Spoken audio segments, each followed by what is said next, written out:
Hello friends, आज हम एक अमेरिकन पोइट और लिटरेरी ट्रांसलेटर रिचर्ड विल्बर की बायोग्राफी देखेंगे। वो 1 मार्च 1921 को न्यूयॉर्क में पैदा हुए और नॉर्थ कार्डवेल न्यू जर्सी में पले बढ़े। 1938 तक मॉन्टक्लेयर हाई स्कूल में ज़ेर तालीम रहे और जब तक वहाँ रहे स्कूल के अखबार के लिए भी काम करते रहे। वहाँ से फारिग होकर एमहेस्ट कॉलेज चले गए। एमहेस्ट कॉलेज से ग्रेजुएशन करने के बाद 1943 में यूएस आर्मी ज्वाइन कर ली। वर्ल्ड वॉर II के दौरान 1943 से 1945 तक आर्मी में अपनी खिदमत सर अंजाम देते रहे।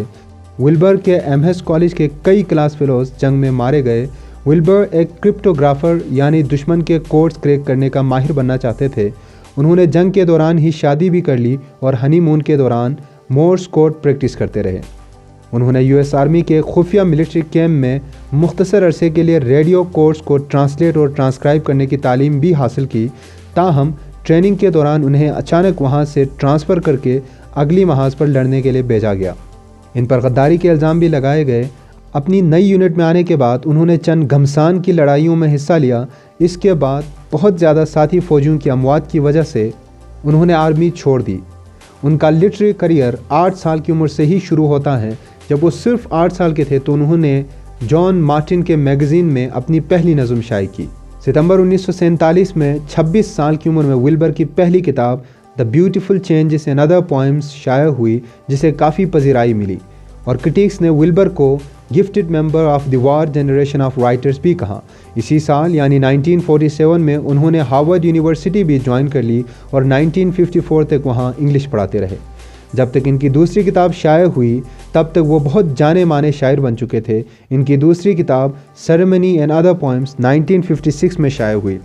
सेरेमनी के पब्लिश होने के बाद जहां विल्बर का एक शायर के तौर पर रुतबा बहुत बुलंद हुआ, वहीं एक क्रिटिकल इशू ने भी सर उठाया। इसमें कोई शक नहीं कि विल्बर की शायरी हर लिहाज से बेहतरीन थी।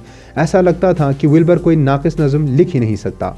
मगर सवाल ये पैदा होने लगा कि आया विल्बर बहुत महदूद दायरे में रहकर तो ऐसा नहीं कर रहा। क्रिटिक रैंडल जेरेल ने इस बात को कुछ यूँ कहा है, mister Wilbur never goes too far but he never goes far enough. इस तनकीद ने कई और नाक़दीन के लिए भी राह हमवार किया और लोग कहने लगे कि विल्बर बड़े थीम्स और एक्सटेंडेड फॉर्म्स पर काम करने से घबराता है और वो ये रिस्क नहीं लेना चाहता। फिर 1956 में विल्बर की अगली किताब थिंग्स ऑफ दिस वर्ल्ड शाया हुई, जिसने कुछ देर के लिए उसके नाक़दीन का मुँह बंद कर दिया। इस किताब में उसकी चंद बहुत ही मशहूर नज़में love calls us to the things of this world और a baroque wall fountain in the Villa Sciarra शामिल थे। इस किताब ने पुलित्ज़र प्राइज़ और नेशनल बुक अवार्ड भी हासिल किया। 1957 में वो वेस्लियन यूनिवर्सिटी मिडिल टाउन में प्रोफेसर बन गए और अगले 20 साल तक वहीं पढ़ाते रहे। विल्बर ने फ्रेंच राइटर मोलियर की किताबों का तर्जुमा करना भी शुरू कर दिया। यह अमेरिका के बहुत बड़े ट्रांसलेशन प्रोजेक्ट्स में से एक था। उन्होंने मोलियर के द मिसेंथ्रोप का राइम तर्जुमा यानी नज़्म की शक्ल में तर्जुमा किया, जिसे काफ़ी शोहरत मिली। उन्होंने मोलियर के दिगर कुतुब Tartuffe, the school for wives, the learned ladies, the school for husbands और एम्फिट्रियन जैसे मशहूर कॉमेडीज़ का भी इंग्लिश में तर्जुमा किया। इन मुतराजिम को मुतादिद बार थिएटर में भी प्ले किया गया और इन्हें बहुत ज़्यादा शोहरत मिली। विल्बर ने 2006 में रूथ लिली पोइट्री प्राइज़ जीता। ये प्राइज़ 1986 में इस्टेब्लिश हुई और इसकी कुल रकम $1,00,000 है। इस अवार्ड को अनाउंस करते हुए विमान ने कहा था कि if you had to put all your money on one living poet whose work will be read in 100 years, Richard Wilbur would be a good bet. He has written some of the most memorable poems of our time, and his achievements rival that of great American poets like Robert Frost and Elizabeth Bishop.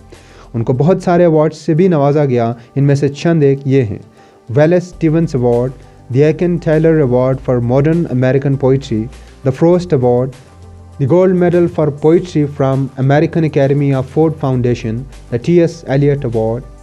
वो 1987 से 1988 तक US poet laureate भी रहे। Poet laureate United states का official poet होता है जो इस दौरान शायरी की तरवीज के लिए काम करता है। इनके दीगर अवार्ड्स में Guggenheim fellowships, the Harriet Monroe poetry award, Pulitzer Prize और बहुत सारे दूसरे अवार्ड्स भी मिले। इनकी चंद तसानीफ़ ये हैं: things of this world, advice to a prophet and other poems, poems of Richard Wilbur, new and collected poems, बच्चों के लिए लिखी गई चंद किताबें loud mouse, opposites, more opposites, a game of catch, the disappearing act वगैरह वगैरह बहुत मशहूर हैं। رچرڈ ولبر 14 اکتوبر 2017 کو 96 سال کی عمر میں میساچیوسیٹس میں انتقال کر گئے۔ امید ہے آپ کو ویڈیو پسند آئی ہوگی۔ مزید ویڈیوز کے لیے چینل دیکھتے رہیے گا۔ Thank you very much.